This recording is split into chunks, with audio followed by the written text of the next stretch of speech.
പാർലമെന്റിന്റെ വർഷകാല സമ്മേളനം നാളെ തുടങ്ങാനിരിക്കെ വിളിച്ചു ചേർത്ത സർവകക്ഷി യോഗത്തിൽ നിന്ന് പ്രതിപക്ഷം ഇറങ്ങിപ്പോയി. തൃണമൂൽ വിമതരെ യോഗത്തിലേക്ക് വിളിച്ചതിൽ പ്രതിഷേധിച്ചാണ് ഇറങ്ങിപ്പോക്ക്. ശരത് ലാലാണ് വിവരങ്ങളുമായി ചേരുന്നത്. ശരത്, എന്താണ് യോഗത്തിൽ സംഭവിച്ചത്? വിവരങ്ങൾ. ശ്യാമിലി, ഇന്ന് 11 മണിക്ക് പ്രതിപക്ഷ യോഗം സ്പീക്കർ വിളിച്ചു ചേർത്ത യോഗം ആരംഭിച്ചപ്പോൾ തന്നെ തൃണമൂൽ വിമതരെ, അതായത് സ്പീക്കർ തൃണമൂൽ വിമതരെ ഈ കക്ഷി നേതാക്കളുടെ യോഗത്തിൽ വിളിച്ചുള്ള പ്രതിഷേധമാണ് പ്രതിപക്ഷം ഒറ്റക്കെട്ടായി സ്പീക്കർക്ക് മുമ്പിൽ പ്രകടിപ്പിച്ചത്.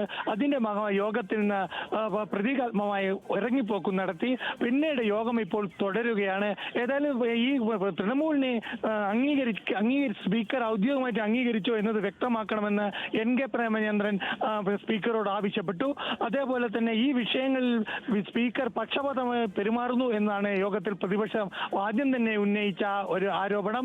എന്നാൽ ഇതിന് തങ്ങളുടെ കടുത്ത പ്രതിഷേധം രേഖപ്പെടുത്തുന്നു എന്ന് പറഞ്ഞാണ് പ്രതീകാത്മകമായി ഇറങ്ങിപ്പോക്ക് നടത്തിയിരിക്കുന്നത്.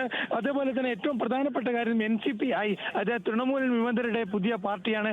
NCPI എങ്ങനെയാണ് യോഗത്തിലേക്ക് വിളിക്കുക എന്നതാണ് കോൺഗ്രസും ചോദിച്ചത്. എന്നാൽ ഈ വിഷയത്തിൽ ആദ്യം ബഹളമയമായിരുന്നു. എന്നാൽ പ്രതീകാത്മകമായിട്ടുള്ള പോക്കോട് കൂടി വീണ്ടും യോഗം ആരംഭിച്ചിട്ടുണ്ട്. ശരി. ഫാമിലി.